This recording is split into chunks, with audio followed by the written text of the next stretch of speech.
തളിക്കുളം ഗ്രാമപഞ്ചായത്ത് ജനകീയാസൂത്രണ പദ്ധതി പ്രകാരം ഇടവിള കിറ്റ് വിതരണം നടത്തി. തൃശൂർ ജില്ലാ panchayat standing committee chairman PM Ahammed ഉദ്ഘാടനം ചെയ്തു. എന്നാലേ കൃഷി വ്യാപകമാക്കാൻ പറ്റുള്ളൂ.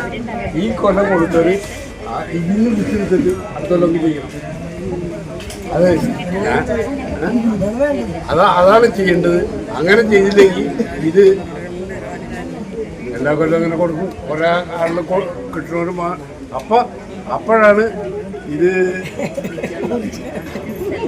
കറിയിലെ കിട്ടുന്നതൊക്കെ വരിക.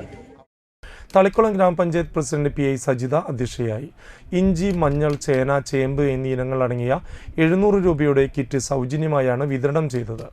തളിക്കുളം ഗ്രാമപഞ്ചായത്ത് vice president PK Anitha teacher, ക്ഷേമകാര്യ standing committee chairperson Bushra Abdul Nasar, ആരോഗ്യ വിദ്യാഭ്യാസ standing committee chairman MK Babu, ward മെമ്പർമാരായ IS അനിൽകുമാർ, സിംഗ് വാലത്ത്, വിനയ് പ്രസാദ്, ഷാജി CK, സന്ധ്യ മനോഹരൻ, ജീജ രാധാകൃഷ്ണൻ, സുമന ജോഷി, ബിന്നി അറക്കൽ എന്നിവർ സംസാരിച്ചു. കൃഷി ഓഫീസർ TR അഞ്ജന പദ്ധതി വിശദീകരണം നടത്തി. കൃഷി അസിസ്റ്റന്റുമാരായ മാജി അഗസ്റ്റിൻ, ജിഷ K, കുടുംബശ്രീ പ്രവർത്തകർ എന്നിവർ വിതരണത്തിന് നേതൃത്വം നൽകി.